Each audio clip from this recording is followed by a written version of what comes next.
Good morning, doctors. Today we are on a 29th day of reading Oxford Handbook of General Practice. I'm Dr. Sesha, your study buddy for preparing for MRCGP International AKT exam. Today we are on the topic acute stroke and intracranial bleeds, page number 534, chapter 15, neurology. Let's start reading. Acute stroke and intracranial bleeds. Acute stroke.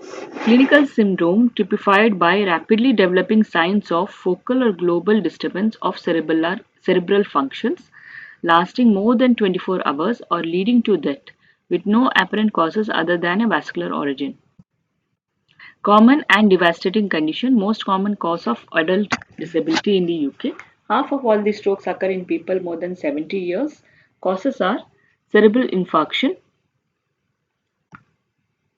atherothrombotic occlusion or embolism. Sources of embolism: left atrium during an atrial fibrillation, or left ventricle during an MI or heart failure.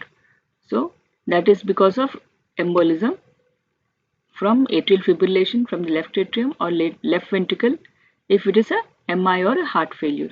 Ischemia causes direct injury from lack of blood supply. Intracerebral or subarachnoid hemorrhage can also cause stroke. 19% of the cases, hemorrhage causes direct neural injury and pressure exerted by the blood results in adjacent ischemia. Rare causes are sudden reduction in BP, sudden decrease in BP, vasculitis, venous sinus thrombosis, carotid artery dissection. So there's a carotid artery dissection, vasculitis, venous sinus thrombosis, or sudden drop in BP can cause stroke. Risk factors: age, high BP, diabetes, atrial fibrillation, previous stroke, TIA, MI, artificial heart valves, hyperviscosity syndromes, smoking, alcohol, obesity, low physical activity. These are all the risk factors for stroke. Presentation: sudden onset of CNS symptoms or stepwise progression of symptoms over hours or days, better represented in box 15.1. We will read that. Assessment: check the consciousness level, may be low or normal conscious. Record neurological signs including dysphagia and incontinence. Record the BP, the heart rate, the rhythm, the heart murmurs, the carotid bruit, and systemic signs of infection if there is, or neoplasm. Screen for hypoglycemia with capillary blood glucose. Acute management. If a stroke is suspected, admit directly to the hospital by emergency ambulance. Thrombolysis early after a stroke results in better outcomes, so do not delay referral until the patient is seen.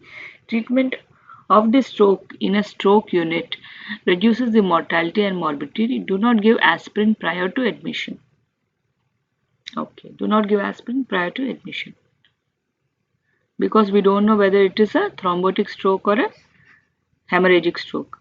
That's why we are not supposed to give aspirin prior to admission. Differential diagnosis. Decompensation after recovery from a previous stroke, example due to infection, metabolic disorders, or a space occupying lesion. So it can be due to decompensation from previous stroke or space occupying lesion, primary or secondary cerebral neoplasm or cerebral abscess, trauma, subdural hematoma,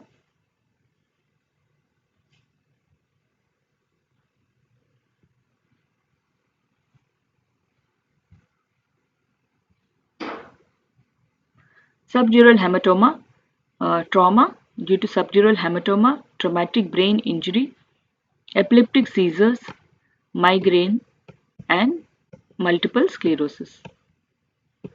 Different driving and stroke TIA group. Driving and stroke TIA Group 1 license. Stop driving for 1 month. Do not inform the DVLA unless residual deficit after 1 month is present. When there is a Group 2 license, stop driving and inform the DVLA. Relicensing can be considered after 1 year of the stroke. Secondary prevention of stroke, page 536. Transient ischemic attack. The history is For a TIA, the history will be as for stroke, but there will be full recovery within 24 hours. Patients who have a TIA have a 20% risk of stroke in the following month with highest risk in the first 72 hours. Management. If ongoing symptoms at the time of assessment, admit as for stroke. Otherwise, give aspirin 300 mg stat and arrange assessment by a specialized neurovascular assessment team within 24 hours.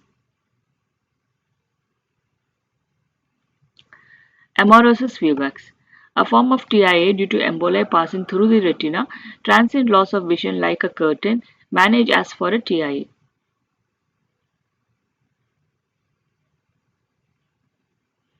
The FAST test. This is the FAST test for stroke. Face. Has the patient's face fallen on one side? Can he smile? Arms. Can the patient be raise both the arms and keep them there? S. Speech. Is the patient's speech slurred? T. To call for an emergency ambulance. Time. T is time to call for an emergency ambulance. This is the fast test for stroke. The fast test does not detect all the strokes. Sudden loss of vision, cerebral symptoms.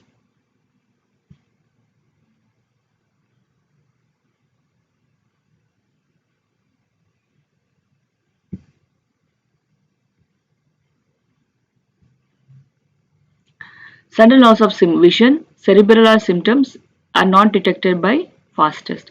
If any sudden onset neurological symptoms without any other clear issue cause, treat as if it is a stroke. So fast is face, arm, speech and T is time. Subarachnoid hemorrhage. Spontaneous bleeding into the subarachnoid space. Incidence is 15 per 1 lakh population. Females more than males. Peak age is 35 to 65 years. High mortality is there. Causes are unknown. 15% rupture of a congenital berry aneurysm in 70% of the cases. AV malformation in 15% of the cases. Risk factors are for subarachnoid hemorrhage, smoking, alcohol, high BP, less common premenopause.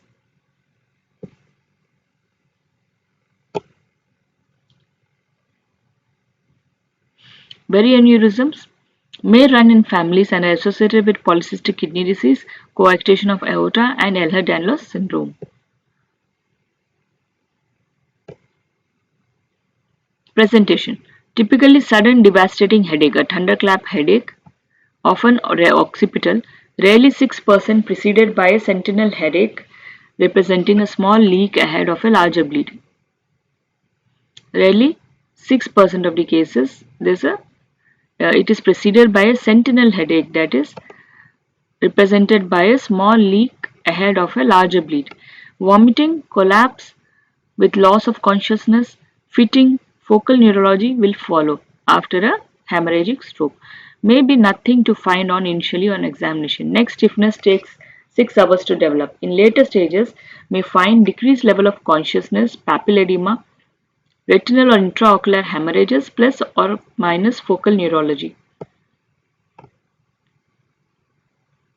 So in later stages in subarachnoid hemorrhage, you will find reduced consciousness, papilledema, retinal or other intraocular hemorrhages and focal neurological symptoms. Action. If suspected, admit immediately as a medical emergency. Only 1 in 4 admitted have a SAH. In most, no cause for headache is found. Subdural and extradural hemorrhages. Bleeding either between the dura and the bone of the skull, that is this extradural hemorrhage, or from the bridging veins between the cortex and the venous sinuses, resulting in accumulation of blood between the dura and arachnoid. Subdural hemorrhage. Causes. Trauma. Trauma may be trivial, idiopathic. Risk factors. Age, alcohol, falls, epilepsy, anticoagulant therapy. So because of increased age, alcohol consumption, falls, epilepsy, anticoagulant therapy may be the cause for subdural and extradural hemorrhages. Presentation. Often insidious and history may go back several weeks. Decrease in level of consciousness after a head injury that initially produced no loss of consciousness. The lucid interval may last from hours to days. Fluctuation of consciousness level 35% with a subdural hematoma. Physical or intellectual slowing, unsteadiness on the feet, confusion or personality change and or sleepiness. Worsening headache plus symptoms of increased intracranial pressure, that is vomiting. Slowly evolving stroke, that is hemiparesis. Differential diagnosis of a subdural or extradural hematoma, stroke, it could be a stroke, cerebral tumor or dementia. Action. If suspected, admit as a medical emergency. For further investigation, evacuation of the clot is possible even in elderly patients and often results in full recovery. Outlook is less good if preoperative. Preoperative. Outlook is less good if preoperative. So if the patient is presenting in coma in the preoperative stage, then the outlook is less good. Otherwise, any clot can be evacuated and will result in full recovery. That is why all of these cases should be referred immediately. Any hematoma. Prevention of stroke. Page number 536. Lifestyle measures for all the patients are follow a healthy diet, oily fish, low cholesterol, high fruits and vegetables intake, decrease in salt intake, and if obese, aim to reduction of weight until the BMI is less than 25 kg per meter square. Decrease the alcohol to less than 14 units per week and more than 3 days. So less than the alcohol consumption should be less than 14 units per week and over more than 3 days. Increase the exercise and stop smoking. Treat any underlying diabetes mellitus.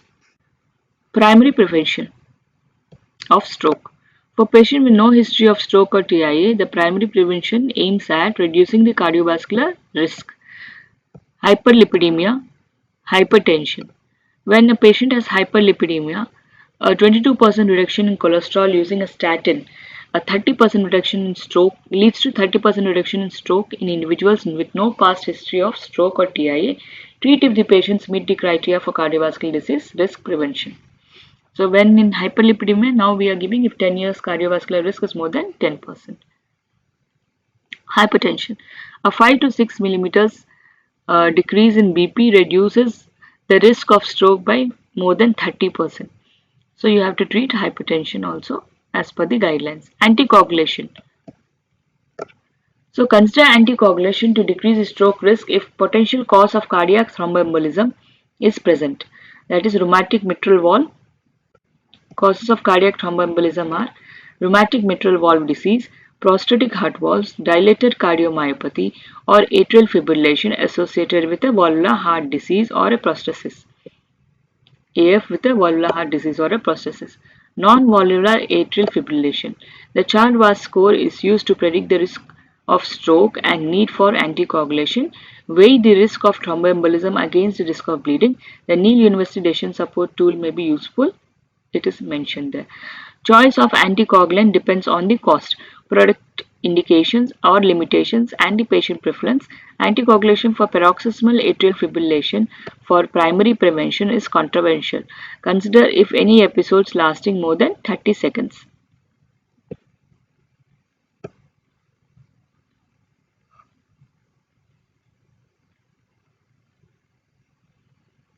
So after stroke,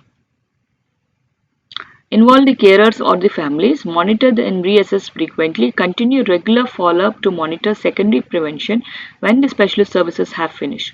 Refer for a specialist rehabilitation if there is any deterioration in function, aids, appliances, benefits can help.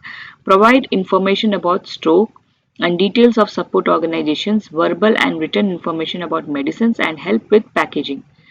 Example, non-child-proof tops, drug administration aids. Screen both patients and carers for depression. So you have to screen both the patient and the carers for depression because stroke is a chronic and stressful illness. Secondary stroke prevention. Patients with a history of stroke (TIA) have a 26% risk of recurrent stroke within 5 years. So, for prevention, in case of obstructive sleep apnea, obstructive sleep apnea is an independent risk factor for stroke. Screen all the patients and refer them for specialist assessment if a positive screen is present. Anticoagulation. Provide long-term anticoagulation for all patients with a history of non-hemorrhagic stroke or TIA, that is non-hemorrhagic means embolic stroke or a TIA, plus ongoing or paroxysmal valvular or non-valvular AF or any other potential cause of cardiac thromboembolism. So you need to provide anticoagulation. Choice of agent depends on the cost and product indications or limitations and the patient choice. For warfarin, the target INR is 2.5, range between 2 to 3 within 72% of the readings within the target range. Antiplatelet drugs. If a non-hemorrhagic stroke or TIA and is not taking an anticoagulant, if the patient has a non-hemorrhagic stroke and is not taking any anticoagulant, offer clopidogrel, antiplatelet, daily long term. So clopidogrel is the first line in a TIA or a hemorrhagic stroke for secondary prevention, not aspirin. Combine aspirin and dipyridamole is an alternative, while clopidogrel is first line. Aspirin and dipyridamole is an alternative if intolerant to clopidogrel, or either drug alone if combination is not tolerated. Hypertension management. Start treatment within less than 2 weeks after a stroke or TIA.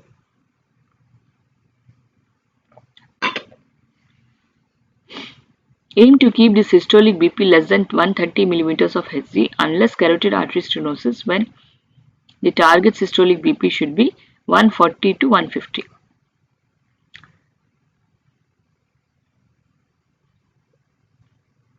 So in case of a previous stroke or TIA, aim to keep the systolic BP between less than 130 unless there is a carotid artery stenosis, where the target BP should be 140 to 150 mm of Hg. Lipid lowering treatment in stroke prevention, secondary stroke prevention. Treat all the patients with a history of stroke or TIA with atorvastatin 80 mg OD as a first line, regardless of baseline cholesterol. Aim to decrease the non-HDL cholesterol by more than 40% from baseline.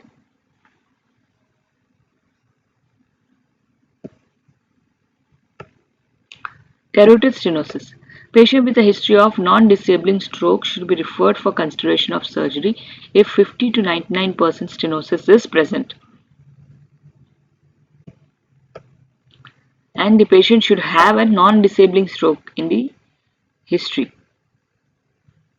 Patient who has a disabling stroke will not be considered for surgery for carotid stenosis. Antiphospholipid syndrome.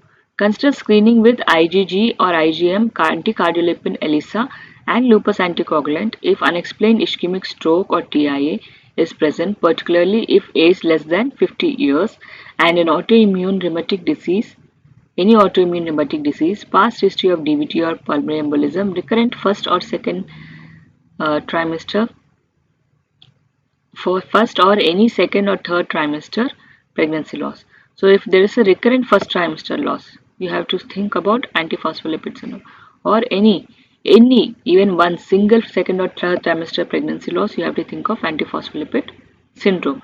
And if particularly there is an unexplained ischemic stroke, particularly age less than 50 years, or an autoimmune rheumatic disease, or a past history of DVT or pulmonary embolism, you have to think in lines of antiphospholipid syndrome as a cause. Chadwas score. This is a table showing Chadwas score. C is congestive heart failure, H is hypertension, A is age more than 675, that is 2 points. Age 65 to 74 is 1 point. D is diabetes, 1 point. S is female sex, 1 point. S is stroke, prior stroke or TIA, 2 points. Vascular disease, MI, peripheral arterial disease or aortic plaque, 2 points.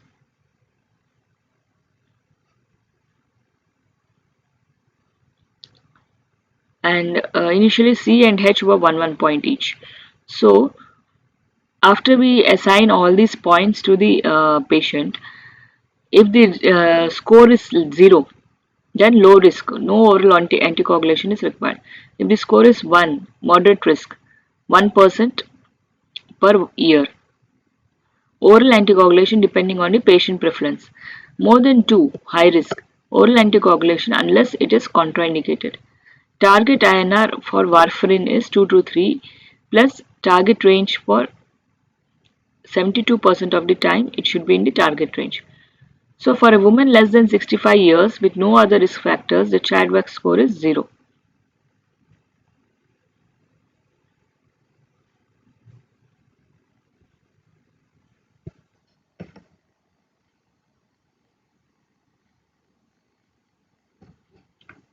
So here they say that female women who are less than 65 with no other risk factors, the Chadwick score is 0.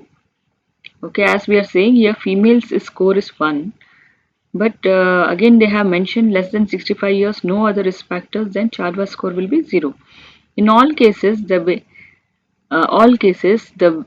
way between the treatment against potential harms, the Hasbled score has many. The Hasbled score may help with decision making. Now it is called Orbit score with decision making, hypertension, abnormal liver function test, abnormal renal function, stroke history, prior major bleed, labile INR, is elderly patient, and D is drugs predisposing to bleeding.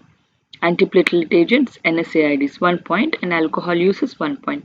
But now it has been replaced by orbit scoring. A score more than 3 indicates increased 1-year bleed risk on anticoagulation is sufficient to justify caution before prescribing anticoagulant or more regular review. So Hasbled score more than 3 is sufficient to justify caution before prescribing anticoagulant or more regular review. Page number 538. Parkinsonism and Parkinson's disease. Parkinsonism is a syndrome of tremor, coarse tremor most marked at rest, pill rolling type of tremor. Rigidity. Limbs resist the passive extension throughout the movement, lead pipe rigidity and judging on passive extension of the forearm or pronation or supination, that is cogwheel rigidity. So for the limbs, it is lead pipe rigidity, and for the forearm, pronation and supination is cogwheel rigidity.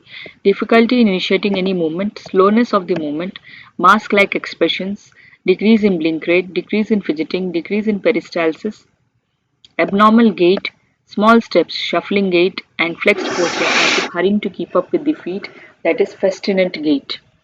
Micrography or small handwriting. Causes of Parkinsonism.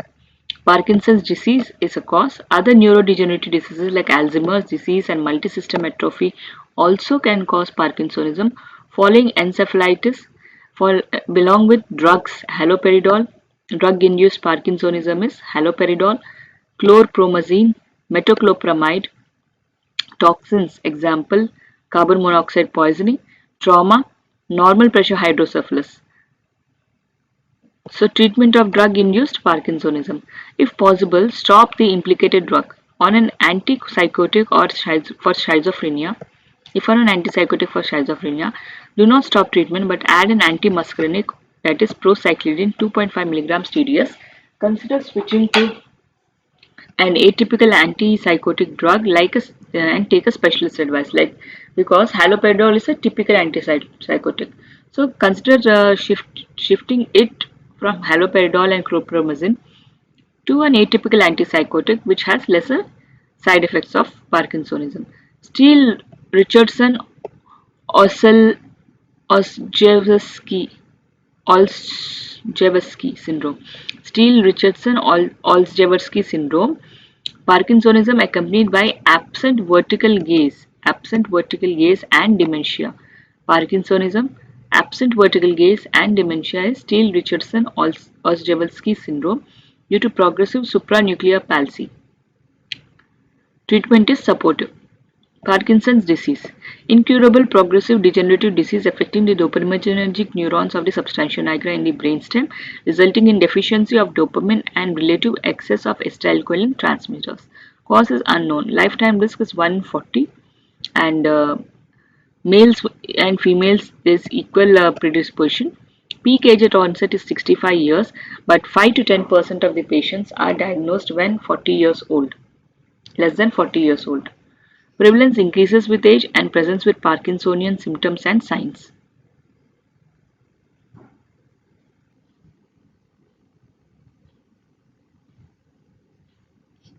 Prevalence increases with age, presence with Parkinsonian signs and symptoms.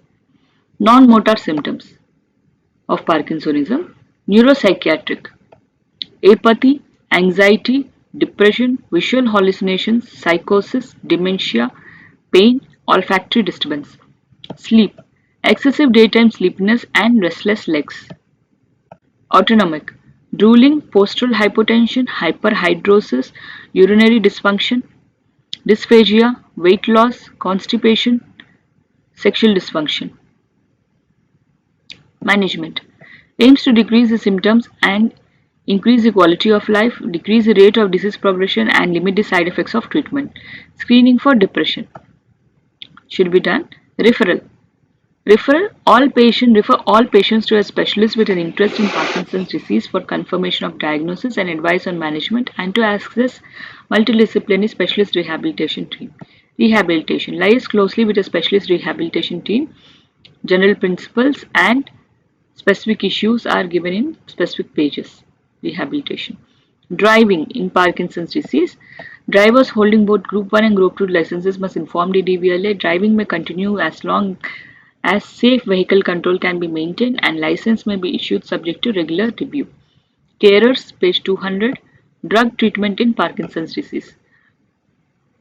Rarely achieves complete control of symptoms. 5 to 10% respond poorly.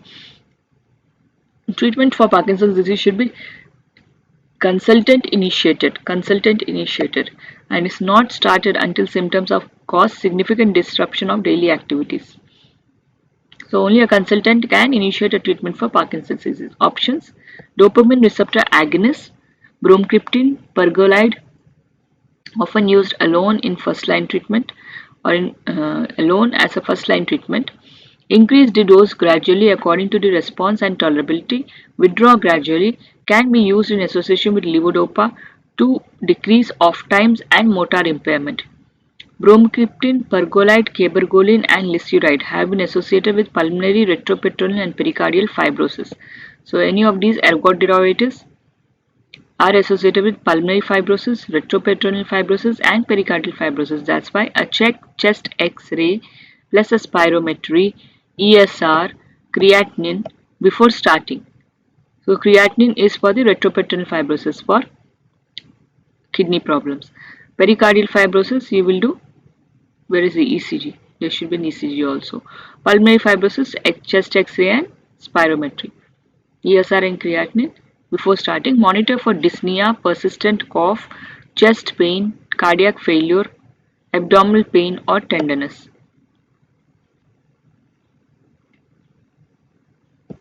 Levodopa is a precursor of dopamine, increases the dopamine levels within the substantia nigra. Start with low dose and increase in small steps.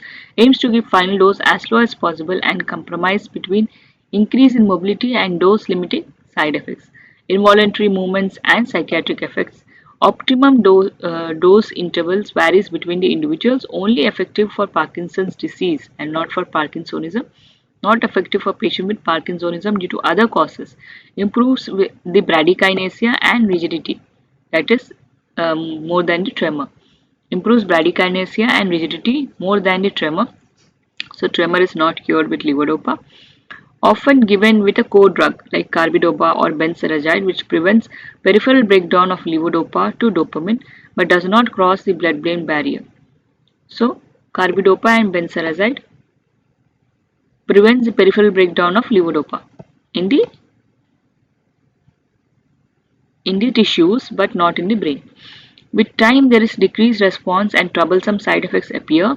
On-off effect, fluctuation between the periods of exaggerated involuntary movements and periods of immobility. So sometimes they'll be exaggerated in involuntary movements, and there'll be periods when there is immobility, that is all on-off effect. End of dose effect. Duration of benefit after each dose reduces. Abnormal involuntary movements increase. Other drugs for Parkinson's disease. Monoamine oxidase inhibitors, MAO-B inhibitors like salicylic or ruxolitinib used in severe Parkinson's disease in conjugation with levodopa to decrease the end of dose effect. Early use may postpone the onset of treatment with levodopa. So if you're using it early along with dopamine agonist, you may postpone the treatment with levodopa. Amantadine improves bradykinesia, dyskinesia, tremor and rigidity, and introduced slowly and withdraw slowly, but the mechanism of action is not known how it helps. Inhibition of enzymatic breakdown of dopamine, entacapone, tolcapone, this is COMT inhibitors for patients suffering from end of dose effect. Patients suffering from end of dose effect, you can give entacapone and tolcapone for decreasing the breakdown of dopamine. Surgery. Few patients benefit from deep brain stimulation.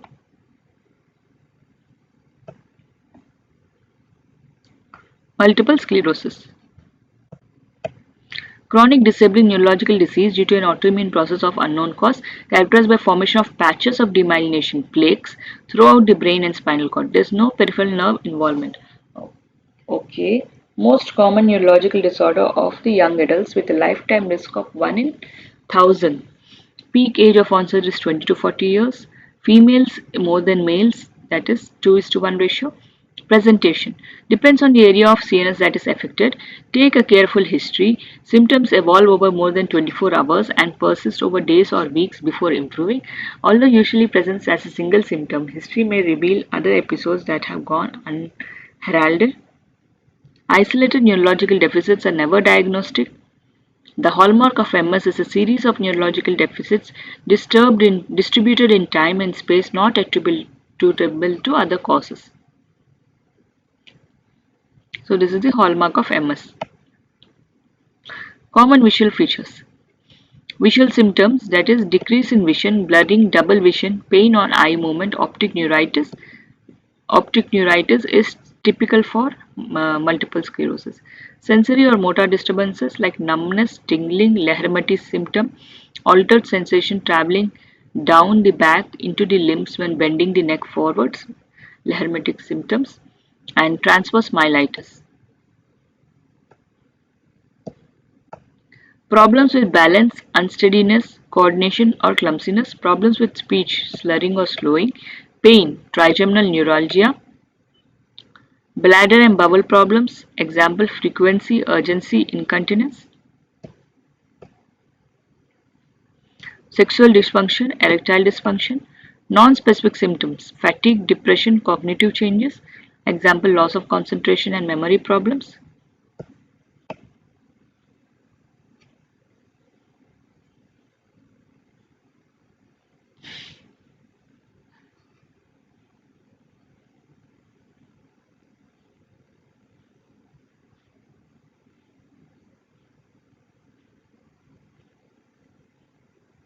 Symptoms may be worsened by heat or exercise. This is typical of multiple sclerosis. Heat or exercise will worsen the symptoms. Prognosis. Benign multiple sclerosis, 10% of the cases. Retrospective diagnosis is a retrospective diagnosis. You cannot diagnose at that period, but when you are taking the history, you might be able to diagnose a multiple sclerosis. The patient has few mild attacks and then complete recovery. There is no deterioration over time and no permanent disability. So only mild attacks, again complete recovery. Relapsing and remitting multiple sclerosis, RRMS. 85% patients, episodes of sudden increase in neurological symptoms or development of new neurological symptoms with virtually complete recovery after 4 to 6 weeks. With time, remissions become less complete and residual disability accumulates. Secondary progressive multiple sclerosis or SPMS. After 15 years, 65% of the patient with relapsing remitting disease begin a continuous downward progression, which may also include acute relapses. Primary progressive multiple sclerosis. In 10% patients, steady progression from the outset with an increased disability is present. Management. If suspected, exclude other causes. Check FBCs for excluding other causes of neurological deficit.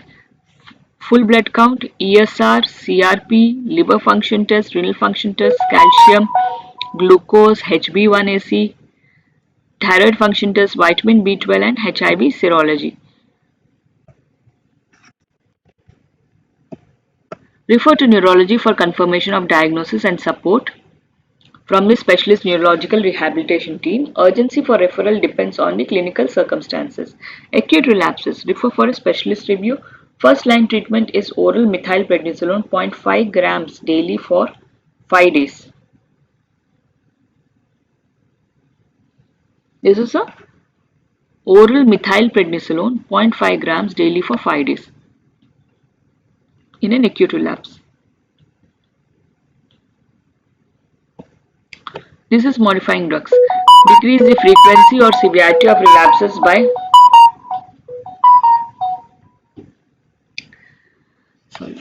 disease-modifying drugs decrease the frequency or severity of relapses by 30% and slow the course of disease. Uh, box 15.2. All work through immune modulation plus anti-inflammatory effects. Prescription must be consultant-led and monitored under the NHS risk-sharing scheme. Disease-modifying drugs for multiple sclerosis. Interferon beta, PEG interferon beta 1 alpha, 1A, PEG interferon beta, PEG interferon beta, glatiramar acetate, fingolimod, natalizumab, teriflunomide, dimethyl fumarate, alemtuzumab. So these are all atypical drugs which are used for as disease modifying drugs for multiple sclerosis. Interferon beta, PEG interferon beta, galatimar, tiramer, galatimar acetate, fingolimod, natalizumab, teriflunomide, dimethyl fumarate and alemtuzumab. Eligibility criteria for this drug treatment. Treatment should start as soon as possible after diagnosis, even if just a single clinical episode with radiological evidence of other lesions. If the patient is still able to walk with 2 crutches, even after a single episode, and if the patient is still able to walk with 2 crutches, expanded disability scale of less than 7, and no evidence of progressive or non-relapsing MS. Patient experiencing a relapse with an EDSS of more than 7 may be eligible if recovery occurs. Okay, so if there is disability, you are not supposed to give this medicines, disease modifying drugs. So if there is a less disability, EDSS scale less than 7 and patient is able to walk with 2 crutches, then only you can give the medicine. Criteria to stop the treatment. After more than 6 months, if there is no decrease in frequency or severity of relapses compared to the pre-treatment phase, intolerable side effects are there, EDSS falls to less than 6.5, that is inability to walk, or for more than 6 months due to MS, confirmed secondary progressive disease with increase in disability over a 12 months period in the absence of relapses.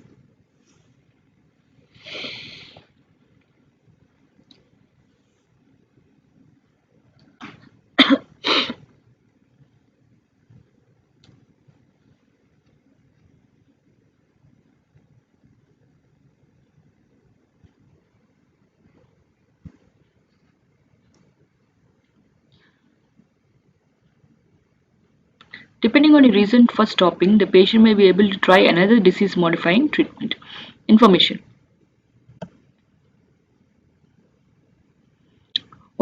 Offer all the patients information about multiple sclerosis and local or national support groups. Encourage exercise. Advise not to smoke. Smoking may increase the progression of multiple sclerosis. Discuss the annual flu vaccination. Eligible but may be contraindicated with some MS disease form modifying drugs and rarely triggers a relapse. For females of childbearing age, informed that relapse rate decreases in pregnancy, may increase for 3 to 4 months afterwards, but overall does not alter the prognosis. Driving in and multiple sclerosis. All drivers must inform the DVLA. DVLA can continue, driving can continue as long as safe vehicle control. Group 1 license may be restricted to cars with certain controls. Group 2 license, annual review. License is revoked if MS is progressive or sustained disability. Management of symptoms and disability. Liaise closely with the specialist neurological rehabilitation team. Screen for depression. So any of these neurological conditions we have to screen for depression. General principles of rehabilitation and common neurological rehabilitation problems will be discussed as and when they are encountered. 542. Motor neuron disease and Creutzfeldt-Jakob disease. Motor neuron disease (MND) is a degenerative disorder of the unknown cause affecting motor neurons in the spinal cord, brainstem, only affecting the motor neurons in the spinal cord, the brainstem, and the motor cortex. Prevalence in the UK is 4.5 per 1 lakh, and male to female ratio is 3:2. Peak age of onset is 60 years. 10% have a family history of motor neuron disease. There is never any sensory loss. Never any sensory loss. So if you find in your question there is any sensory loss, it is not motor neuron disease. Patterns of disease. There are 3 recognized patterns of motor neuron disease.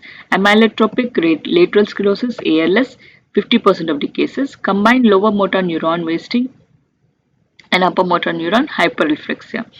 So amyotrophic lateral sclerosis is a combination with lower motor neuron wasting symptoms and upper motor neuron hyperreflexia. Progressive muscular atrophy is a second type, that is 25% of the cases. Anterior horn cells affecting distal before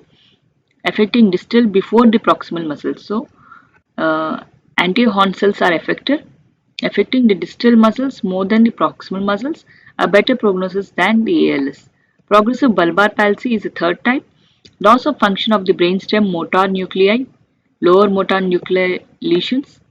Progressive bulbar palsy, loss of function of brainstem motor nuclei, that is lower motor neuron lesions, resulting in weakness of the tongue muscles, chewing, swallowing, and facial muscles. Weakness in tongue, muscles of chewing and swallowing, and facial muscles. Progressive bulbar palsy is a third type of motor neuron disease. Amyotrophic lateral sclerosis, progressive muscular atrophy, wherein distal more than proximal involvement. Progressive bulbar palsy, involving the tongue muscles and facial muscles. Clinical picture of motor neuron disease. Combination of progressive upper motor neuron or lower motor neuron signs affecting more than one limb or a limb and the bulbar muscles may initially present as isolated or unexplained symptoms including loss of dexterity, falls or trips, speech, swallowing problems, tongue fasciculations, muscle problems, weakness, wasting, twitching, cramps, stiffness, breathing problems, shortness of breath, effects on decreased respiratory function, fatigue, daytime sleepiness, early morning sleepiness, shortness of breath when lying down, cognitive functions, behavioral changes, emotional lability, and frontotemporal dementia. So there is one thing, this is frontotemporal dementia, behavioral changes, and emotional lability. These are the cognitive features associated with motor neuron disease. MND never affects any eye movements. So motor neuron disease never affects the cranial nerves 3, 4, and 6. Doesn't affect the eye movements. Management. Refer to neurology for exclusion of other causes of symptoms and confirmation of diagnosis. MND is incurable and progressive. Death usually results from ventilatory failure 3 to 5 years after diagnosis. Prognostic factors. Features that at diagnosis associated with reduction in survival, decreased survival. Features at diagnosis with decreased survival are poor respiratory function, poor functioning in activities of daily living, speech and swallowing problems, that is bulbar presentation is a poor prognosis, shorter time from first developing symptoms to the time of diagnosis. So very quickly in a short period of time they have been diagnosed, that is they are diagnosed as motor neuron disease. Older age at diagnosis and weight loss at diagnosis is a poor prognostic sign.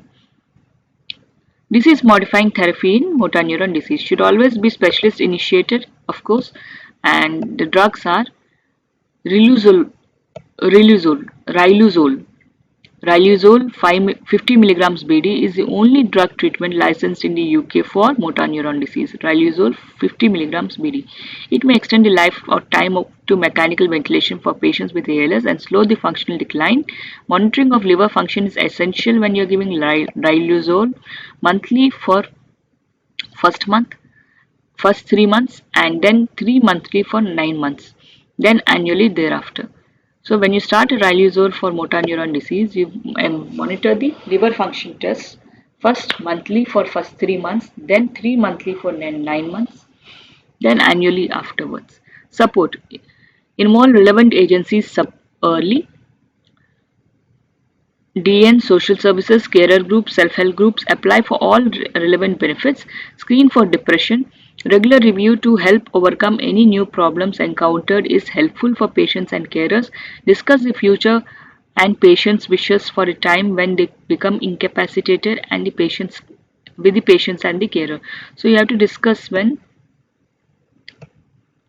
the patient will become incapacitated to give his own decisions. You have to discuss about his patient's wishes after that, and noted DND or any other such form if necessary. Symptom control, because they are bound to become incapacitated in a few years.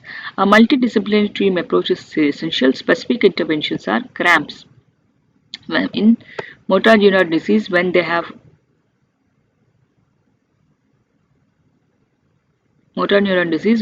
cramps,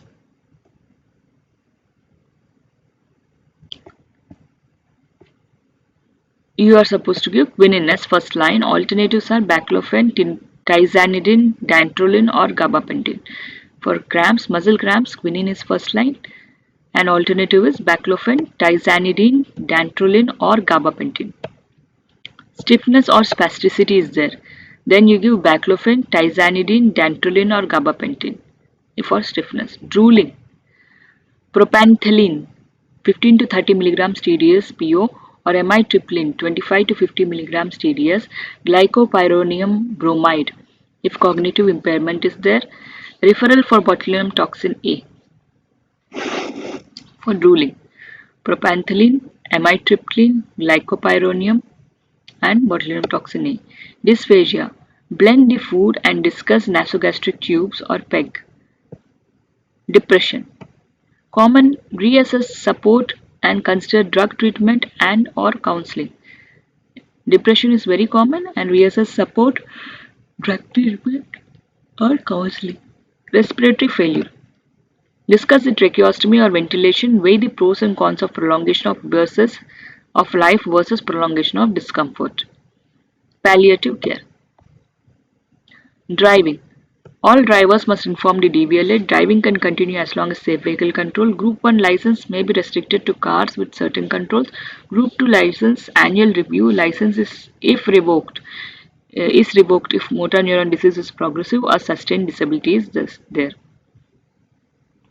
Creutzfeldt-Jakob disease. Human spongiform encephalopathy, fatal degenerative prion brain disease. Human spongiform encephalopathy, or also called as fatal degenerative prion-based disease, sporadic or classical variant, and familial prion disease. Sporadic or classical, most common form of in the UK, 50 cases per year, rare less than 40 years, median duration of symptoms is 3 to 4 months, causes unknown. Variant affects younger people than classical Creutzfeldt-Jakob disease and duration is longer, lasting a median of 14 months. Cause transmitted by ingestion of nervous tissue in beef infected with transmitted by ingestion of nervous tissue in beef injected with bovine spongiform encephalitis or mad cow disease. Compensation may be available to the families. Okay, it's an infective disease. By consumption of beef, nervous tissue in the beef infected with bovine spongiform encephalitis or mad cow disease. Familial prion disease. 20 to 30% families in the UK are affected with version 20 to 30 families in the UK is affected with a version of CJD passed from generation to generation in an autosomal dominant fashion. So median duration of symptoms from onset is 2 to 5 years. Presentation. Long incubation period, more than 25 years in some cases. Clinical features may vary according to the areas of the brain most affected but are always rapidly progressive. Common features are personality changes, psychiatric symptoms, cognitive impairment, neurological deficit, sensory or motor deficits, ataxia, myoclonic jerks, chorea, dystonia, difficulty with communication, mobility, swallowing, and continence, and death. Management. There is no simple diagnostic test and often families feel frustrated before by the early misdiagnosis. Refer to a neurologist if suspected. Treatment is supportive and palliative care should be given. So what are the symptoms here? Like there's a very long incubation period in a family history if it's present. Common features are personality changes, psychiatric problems, cognitive impairment, neurological deficits like sensory or motor deficits and ataxia, myoclonic jerks, chorea or dystonia, difficulty with communication, mobility, swallowing and continence, and death. So it looks like almost all the categories of neurological problems are there here, but so that's why it is difficult to diagnose this. So that's all for today, doctors. Tomorrow we will continue from page number 544. Thank you. Have a good day.